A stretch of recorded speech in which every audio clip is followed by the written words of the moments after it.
This event occurred in Cancobin, which is a small town at the foot of the tallest mountains on the Australian continent. The town itself is comprised of a few tightly nestled streets surrounded on three sides by the rugged wilderness of our national park.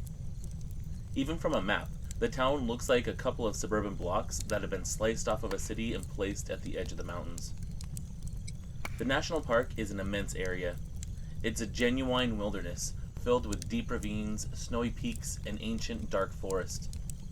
This is an event and date that has been seared into my brain, as if by a branding iron. It's something I can't forget, as much as I may want to. The day of this event, dusk was arriving early, a little earlier than usual. It was the 22nd of May, 2003. The sky was thick with low clouds that dropped light drizzles on and off. I decided to take my dog for a walk somewhere different, much further than we normally go. It was going to be a long, cold night, and I wanted to wear her out so she wouldn't wake me up early the next morning. I didn't have to get up for work, and I wanted to make the most of this rare luxury. Previously, I had noticed a track leading off into the bush a block away from my cottage, and I'd never been up that way before. With the weather cooling down, there was little risk of my dog getting any ticks, so I decided this was the day to explore. We left on the road and started making our way up the track through the bushes. We continued off until the path disappeared from view into the eucalyptus. My dog went ahead as usual, sniffing and pulling on her lead, but then she just abruptly stopped. I could actually see the fur standing up on the nape of her rust-colored neck. She began a very low and deep growl. I'd never seen her act like that before. And that's when I became aware of a chill inside of me. Not from the cold, but from something I couldn't quite put my finger on. I felt deeply afraid. I tried to reason with myself. I tried to shrug it off. I looked around to see what could possibly be making the dog and I feel so unnerved. There we stood, under these gargantuan gum trees. But there was just little enough light to allow the bracken and grass to cover the ground. I couldn't see anything out of place, but the feeling was still there. It was just eerie and unsettling. And then I noticed a smell. It was faint but distinct, like burning fuses. The surface of the track was dry soil covered in a thin layer of moisture from the day's occasional light drizzle. It hadn't been enough rain to really wet anything through, just to coat the leaves and soil with a light misting of water.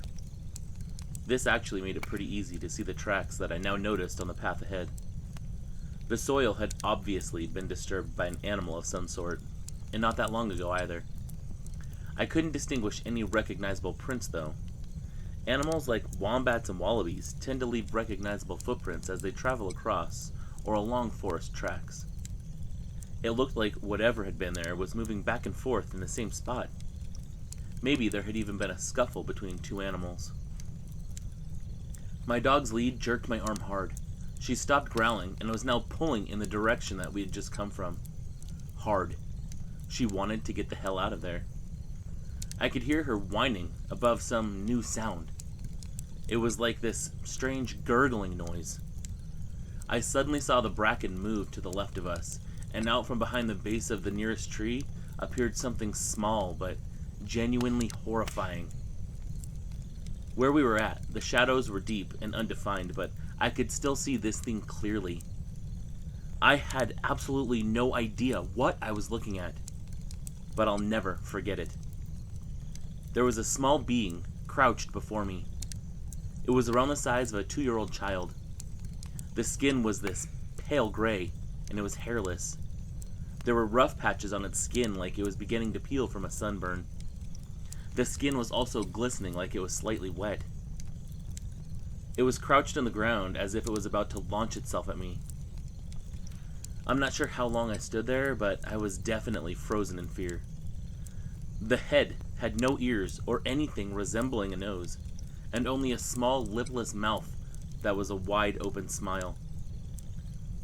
That's what was emitting that gurgling noise. Inside this mouth were multiple sets of jagged gray teeth and small amounts of frothed saliva that shot out as it breathed. The toes on its back legs were long and moving in an angry way, like long agitated fingers. It had two small limbs at the front that I guess you could say were arms, and they were stretched out towards me. They had long claw-like digits that stuck out of the ends of these sickly thin limbs. The eyes were beyond anything, though. They weren't in proportion to the size of its featureless head. In fact, they weren't in proportion to anything I'd ever laid eyes on this planet. They were large and dark gray and had these elongated black pupils that ran from top to bottom.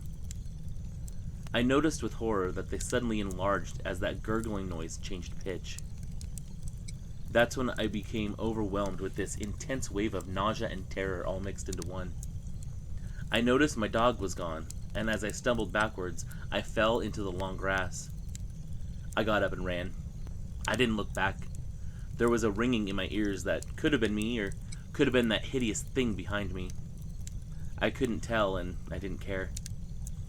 I ran as fast as I could without looking back. I ran into town as fast as I could because I needed to be near people. Anyone, just near other humans. I struggled to regain my breath in the post office, which turned out to be the only business that was still open for the day. I talked to a friend of mine who was working behind the counter. She asked if I was okay as she looked at the dirt on my clothes and my obvious breathlessness, let alone the look of terror on my face. I told her that my dog had run off and I'd been looking for her. And then I quickly changed the subject to her dog, which was beside her, nestled in a beanbag by a heater. I couldn't bring myself to tell her what had just happened, and I still haven't told her to this day. I found my dog waiting for me when I eventually arrived home. Needless to say, she was obviously very shaken up too. All these years later, I still haven't gained the courage to walk that trail again. I've never told anyone in Cancoban about this encounter. It's just a small town with a fast-traveling grapevine, which is like most little towns. I suspect most of the residents here would think that I was crazy. I've kept it to myself until now. I just hope that no one else has to experience what I did that day. It was that gloomy afternoon that my life changed and my way of thinking turned drastically in the opposite direction. That's the day I think I saw something that resembled a golem. I don't know exactly what that creature was. I've never seen any description like it before or since. Maybe somebody out there on the internet can shed some light on what I saw.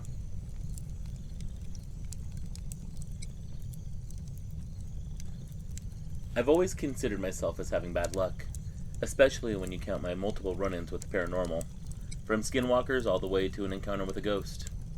But this is the most terrifying encounter that I've ever had. When I was 11, my dad had taken me and my younger brother deer hunting on a ranch in Alice, Texas. He picked us up from our mom's house at 10 p.m., and we spent the next 2 hours driving to said ranch. When we got there, we found our grandpa and our older brother trying to get the entrance open, cussing and swearing and rattling the keys for a good few minutes before we got the gate open. It was going to be one of those events. We drove about 10 minutes to get to camp on a long, gloomy dirt road, and when we got there, my dad helped me and my little brother unpack. He was only 7 at the time. The next morning, Dad woke us up around 5 in the morning to get ready for hunting. I drew the short straw and ended up having to take my little brother with me. I'm not much of a complainer, but when it came to my little brother back then, he was quite clumsy and noisy. Anyways, Dad walked us to one of the 5 deer blinds around the property and gave us a quick briefing about gun safety. Now you might be thinking that leaving a gun with an 11 and 7-year-old is not a smart idea, but from the time I was little, he had taught me about this hunting program, and that includes how to handle firearms. He gave us a briefing, and my little brother climbed into the blind. My dad handed me my rifle, which wasn't anything too fancy, just a .22 something suited for a child. Not too much of a kick, so I was still happy that I got to use it. We must have sat there for about 3 hours, and the feeders have a timed release on the corn for about 30 minutes. They go by, and there's some movement in the brush ahead. Out from the brush emerged a 10-point buck and 2 does. My little brother had started to reach for my rifle, which I had propped up against the wall. I carefully swatted his hand away, and he looked up at me with this face that I could only describe as a mix between annoyance and anger. He slumped down in his chair, tears in his eyes and lip quivering. I told him I was sorry for hitting him, and at the time I was conflicted with myself. Seeing my brother like this just really didn't sit with me well, so I grabbed the rifle and told him if I saw that we had a shot, I'd like to see what he could do. He just looked at me and nodded. As I aimed through the scope to see if he could take a shot, I had the buck in my crosshairs. But then the doe's heads snapped up from eating the corn off the ground, and then the bucks did as well. I assumed they must have heard me or my little brother, but I didn't remember him crying loudly, or the rifle thud against the wooden slot or anything. So it had to be something else, because it wasn't either of us making noise. I've seen this before in documentaries.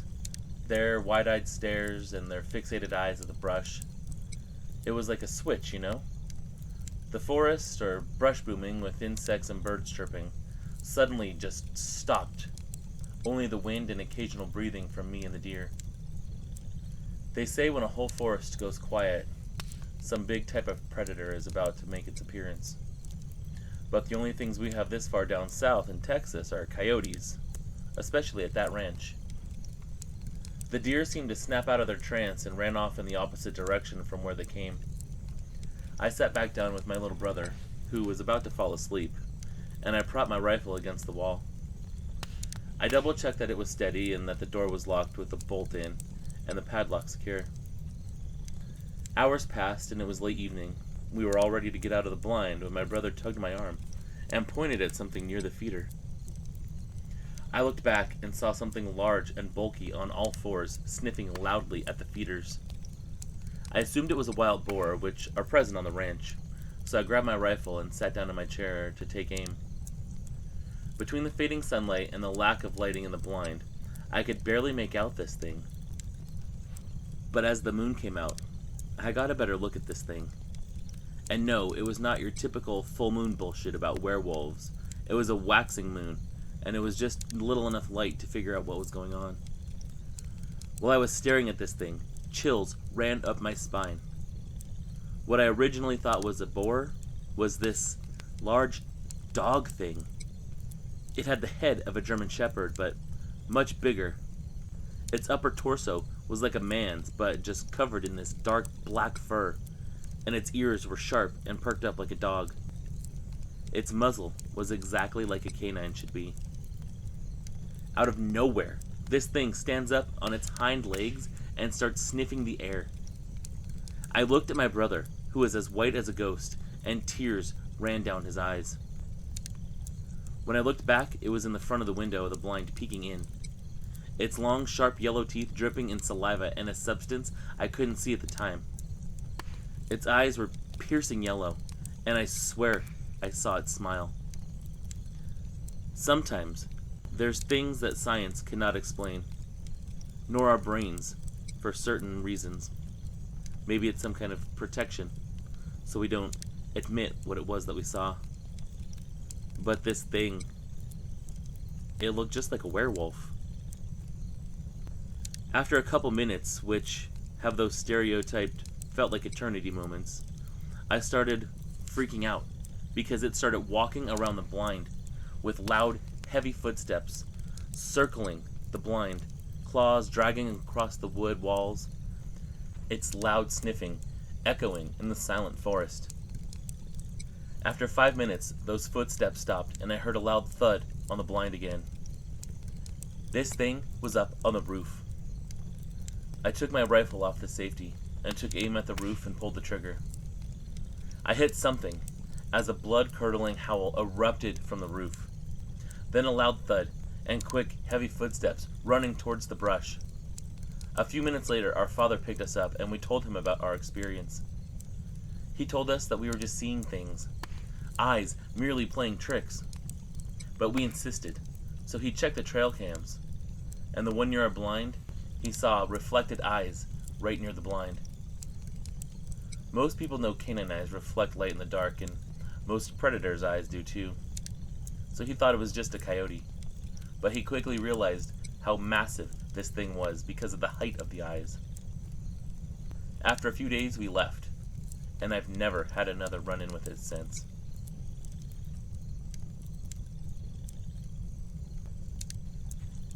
Personally, I don't believe in werewolves or creatures like Bigfoot, but I do believe that there are monsters out there.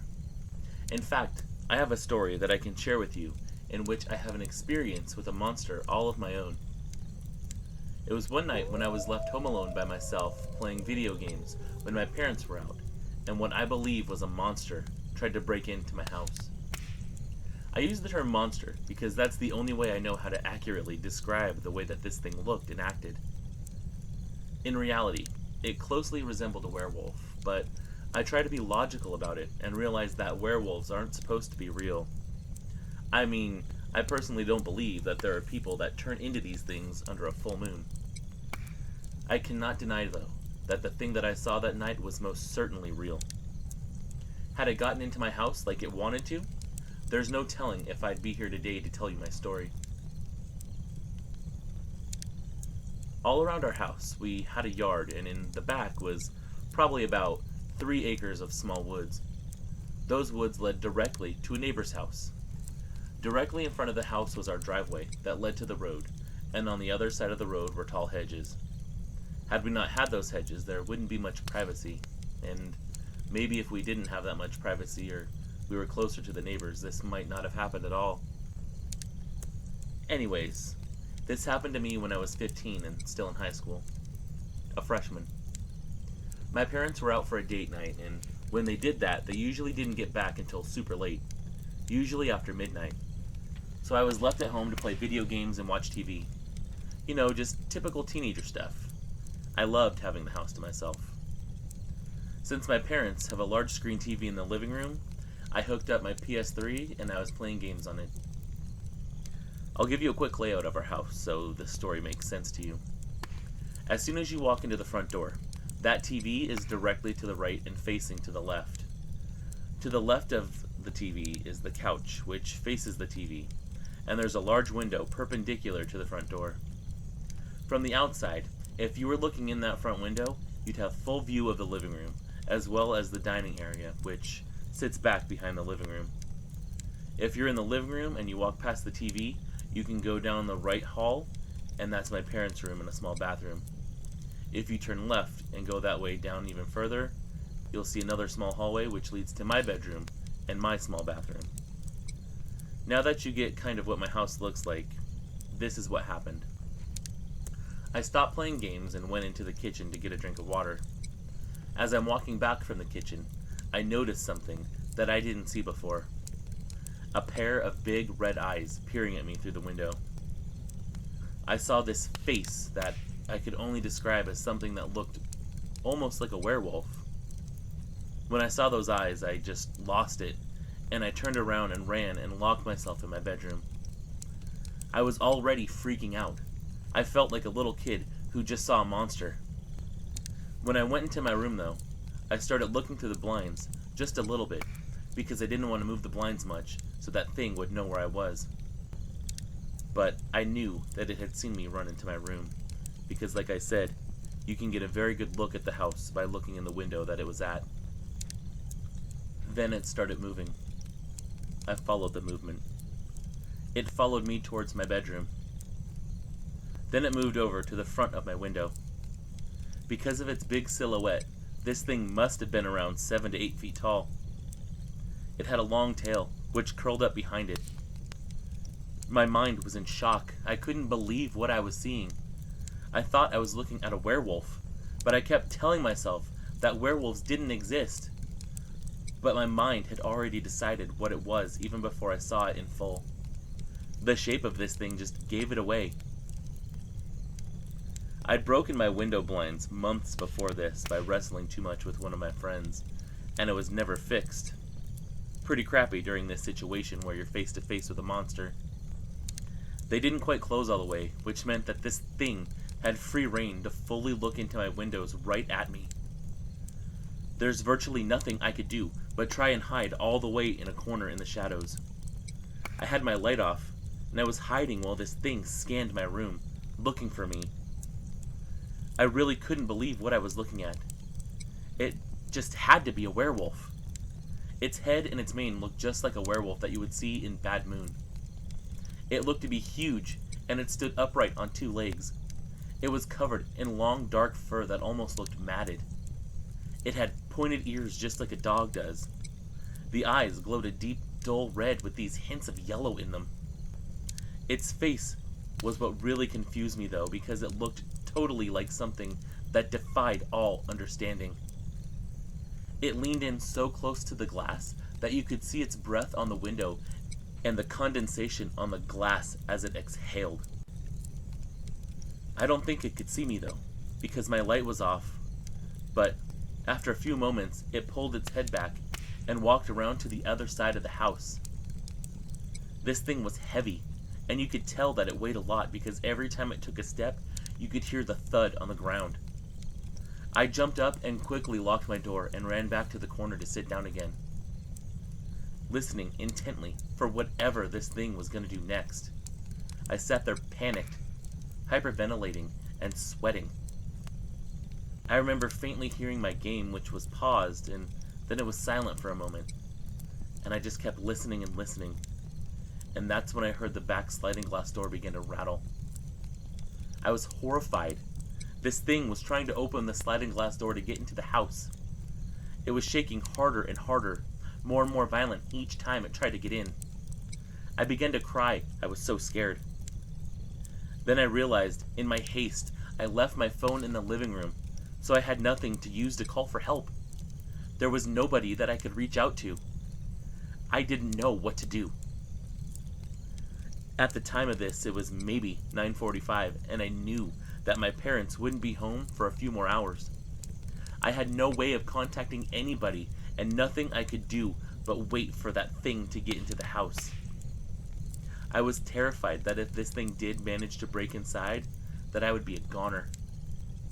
I tried and tried to find some way that I could get out of there, but I didn't want to risk running out of the door or crawling through my window for that thing to get me.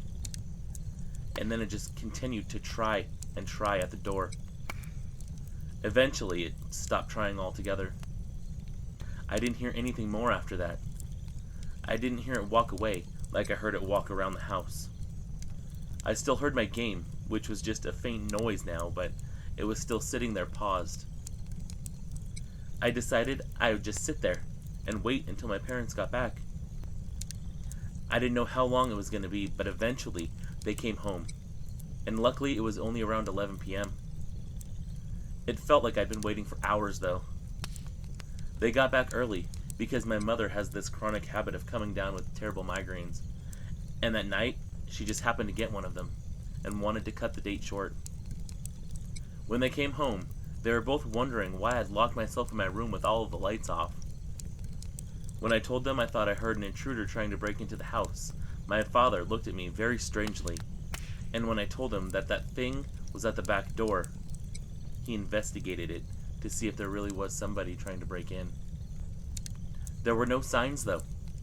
No footprints, no smudges on the glass. It's like I just hallucinated the whole thing or something. But I know what I saw. I know what I experienced. I'm no fool, and I wouldn't dare tell my parents this because they would never ever believe me. Fast forward in time. I'm an adult now, and that's still the most horrific thing that I've ever experienced. I didn't believe in monsters before that, but I do now, and I know for a fact that they're real.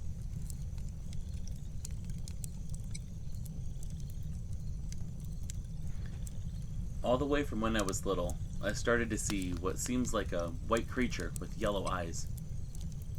I could see this thing when I was at my grandma's house, or in my city when it was night, or when I was taking a walk, or even in the corridor to my home, for just a few seconds out of the corner of my eyes. This thing is tall, and he's always smiling.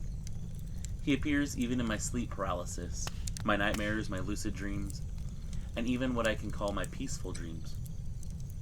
When I was little, I was staying at my grandma's house every summer, and at age 4 or 5, I started seeing things. Not something incredible, just little shapes of glowing balls, and then they would randomly disappear. Or I'd hear voices, like they were in a place with some sort of echo. I didn't give them too much attention, but then he started appearing, and it freaked me out. It was night. I know it was past midnight, and I was in my grandma's room watching TV with her because I didn't have one in my room. There's 3 houses in the same yard, all ours. The fridge was in another house, so I went to grab an ice cream, but I froze just before I entered that house because I heard something breathing. I knew my dogs were not there. They were at my other grandma's house. I started crying instantly and looked to the right side to see what it was. He was just staring at me with a big smile, showing his teeth and those yellow eyes. He was much taller than me. He didn't harm me. After a few seconds, he just started to walk in the backyard, and I couldn't see him anymore because it was too dark.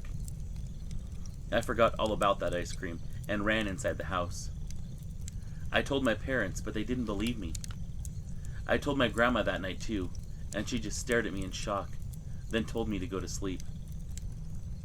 After this encounter, I started seeing him, but in real life. Not for so many times as I see him in my dreams, though.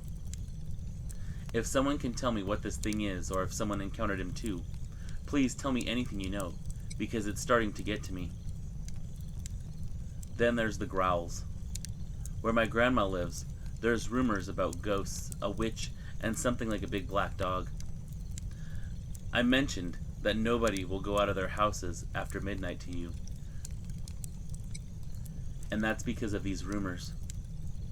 At age 13, I was at my grandma's house with my cousins playing Don't Get Angry, Brother, and he had the brilliant idea to go out on the empty street just because he was ready to show me the rumors were fake. Like the stupid kid I was, I went with him, and we took a walk.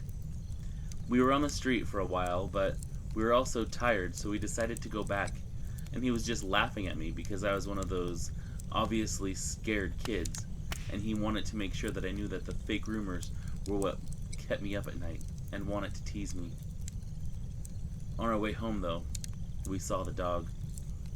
My cousin thought it was a wolf, but I started shaking because I sensed something bad and thinking, wolves go in packs, right? That's what my teacher told us. So why was this one alone? We froze when he turned to look at us. It was just so big, and his eyes were pure black. Not like a wolf's eyes, but like something evil. We stood there for a few minutes, but they seemed like hours. He was just staring at us, and we were staring back, and I was ready to run if it moved towards us. Then he just vanished. He didn't walk in the other direction, didn't run. Just vanished into thin air as he stared at us. But not like he was getting invisible, just darker, like he was fading, and we couldn't see him anymore. We got back to Grandma and told her all about what we saw, and then she told us the story about my grandpa. He encountered that dog too, but he was in his car, and the dog just appeared out of nowhere and started running after him. But my grandma told us he said the dog was running awkwardly, like kind of human, but on 4 legs. When Grandpa was near the house, the dog just vanished, just like it did to us. My problem here is, after I saw him, I started hearing random growls when there were no dogs near me, even inside my house or at my boyfriend's house. I hear them 2 or 3 times a year, and if my boyfriend's around, he's hearing them too.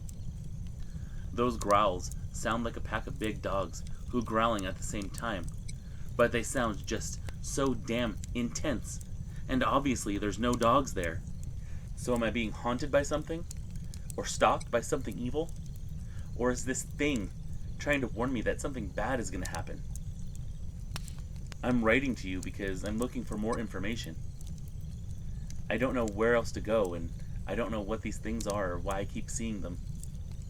I still have the dreams of that white creature with the yellow eyes.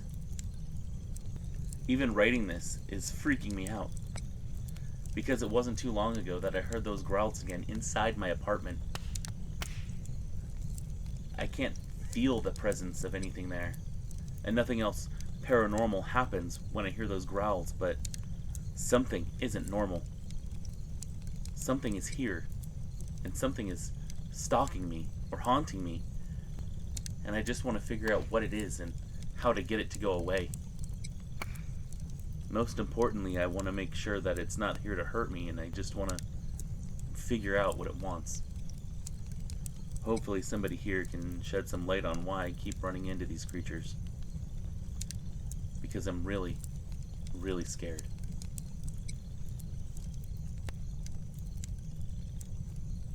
Danielle Stedman grew up in the woods.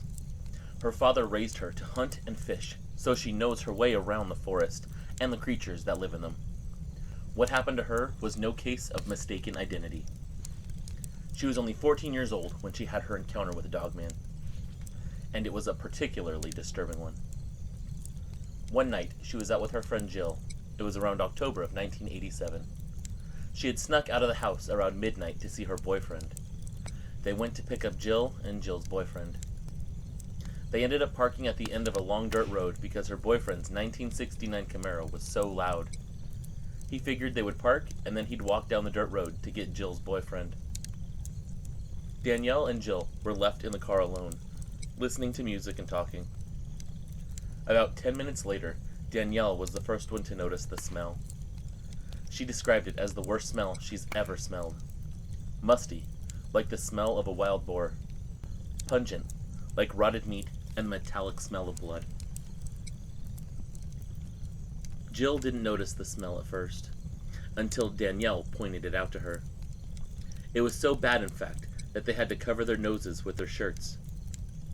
Danielle was certain that whatever was causing the smell was not there when they first arrived. She never would have let her boyfriend park the car there if it smelled like that. Jill, though, shrugged it off and offered the idea that the smell just hadn't reached them yet.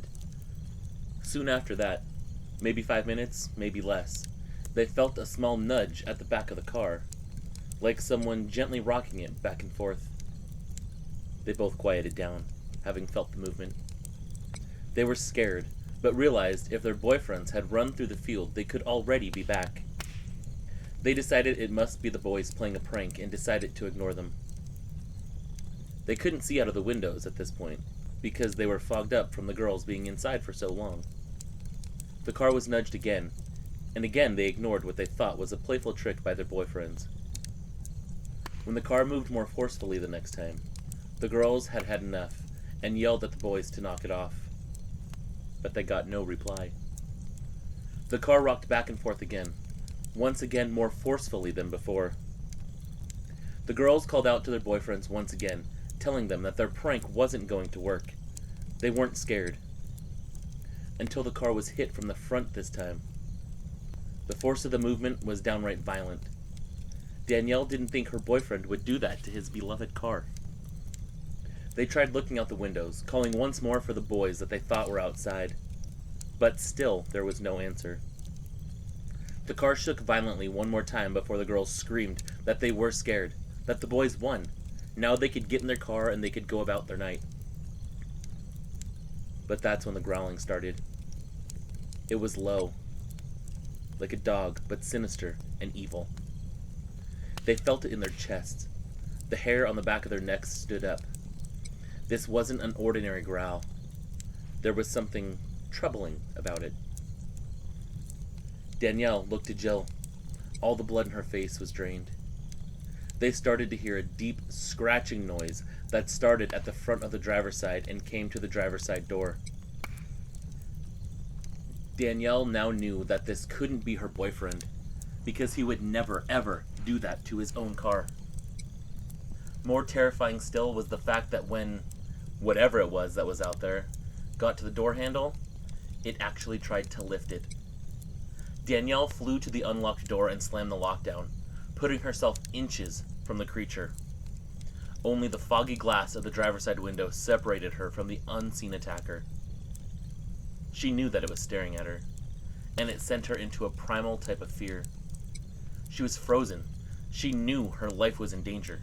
She could feel it, yet she still had no idea what was out there. She had to know, though. She had to know what was stalking them, even though the thought of facing it was terrifying. She reached up and smeared a small spot of fog away. What she saw was a nose. A muzzle. The muzzle looked like a German shepherd or a wolf. The monster snorted when she did this, and its breath fogged the glass on the other side. The Dogman stood up seconds later, on its hind legs.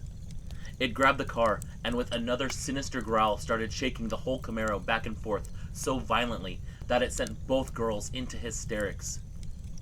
Jill was still in the back seat. Danielle was in the passenger seat. They were trapped inside the car as the Dogman loomed outside. As it shook the car back and forth, it growled. In fact, it seemed the more noise that the girls made, the more violent this beast became. Danielle curled up on the floor, making herself as small as she possibly could, and told Jill to do the same. Suddenly, the car stopped shaking. But that wasn't the end of it. The Dogman started moving around the car, and it sounded to Danielle like it was still on 2 feet. They watched the silhouette of this thing move around the back of the car. Danielle noted the shape of the paws and the size of the creature outside of the car. The front paws of this thing didn't resemble a wolf's. In fact, Danielle wouldn't even use the term paws at all. She would call them hands. They looked like a raccoon's hands, able to hold on to things. She'd estimate this beast to be 7 to 8 feet tall. When she peered through her small viewing hole, she also saw male genitalia and long arms. The whole upper body was up in the air, above the top of the car.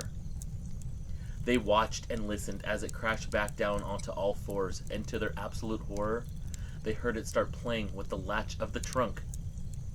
They knew it was trying to get into the car with them. They knew that if it did get in the car, that would be the end. Danielle was dumbfounded. What kind of animal can not only walk on 2 legs, but smart enough to know what a door handle is? She reached up to lock her own door. The sound of it caused the monster to stop what it was doing and ran to Danielle's door. As the beast sniffed loudly around her door, only inches from her, it started pulling at the door handle. She did the only thing she could do. She grabbed the handle to keep it down. What followed was the world's scariest game of tug-of-war. The Dogman was trying to open the door. Danielle was trying to keep the door closed. She knew, though, that her efforts were pointless, because if this thing got in, there was nothing she could do. As the Dogman yanked on the door, it snarled and growled. Both girls cried and screamed from inside the car. They screamed at this supernatural animal to stop, to leave them alone, to go away. And as if their prayers were answered, the growling stopped and the car stood still. They stayed in their hiding spots, listening for sounds that it was still out there, but everything was quiet. Had it run off? Was it waiting, trying to trick them into thinking that they were safe, giving them a false sense of hope that it had ran off and their lives would be spared? They couldn't tell over their tears. But being the brave survivalist that Danielle was raised to be, she knew she had to look out the window again. They needed to be sure.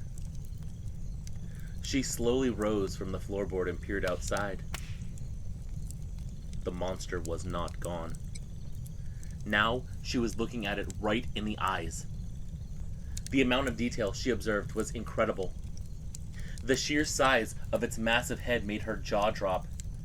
It had the head the size of a grizzly bear. Even as the amber yellow eyes peered back, she took in all the details that she could. She estimates it to be over 600 pounds. Extreme muscle mass all over this creature's body. The head resembled a shepherd's, although so much bigger.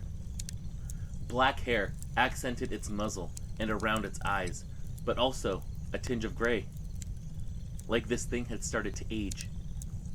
Long, tall ears with tufts of fur coming out from the inside of them, and the tops like a bobcat. She could see a long scar running across its snout, and another over its right eye. She was looking at a monster. Something that couldn't exist. She thought to herself that she was face to face with an honest-to-God werewolf.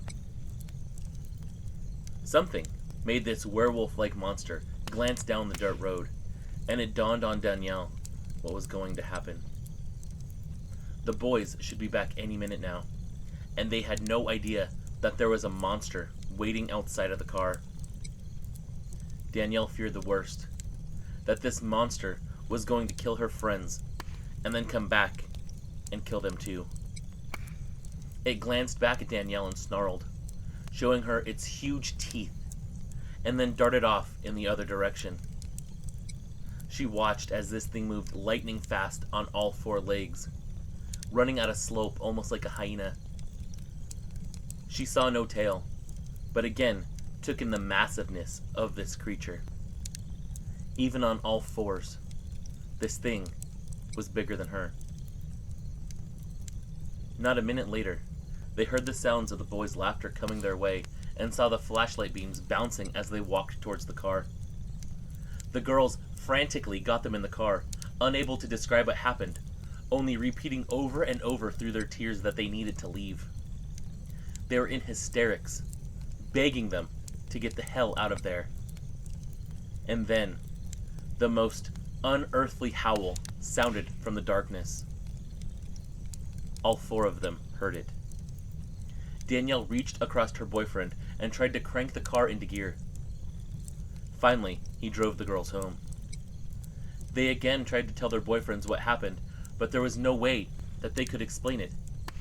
How on earth could you tell two people that hadn't witnessed this thing, that a werewolf had attacked the car, that it was standing outside trying to get in and looking at them for so many minutes? That night, once she was home, Danielle looked out of her bedroom window more times than she could remember, making sure that that thing didn't follow her home. The next day, her boyfriend came over to show her something. The roof of his car had two handprints on it, one at the front of the car, the other at the back. Danielle realized how long the arm span of the monster she encountered had to have been. Then she saw the driver's side of the car, the claw marks that the girls had heard the night before. They were deep enough that he ended up having to get the car repainted. The boys believed them, especially after hearing that god-awful howl.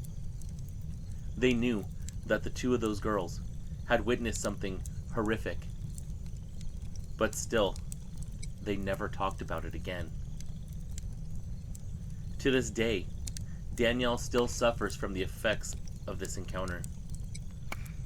She always carries a gun, even though she isn't sure that it would stop Dogman. She likes to have the lights on at night, especially the nights that she has nightmares. And she likes to have her large breed dogs around her, just in case. She gives this advice: don't be afraid of the dark. Be afraid of what's in the dark.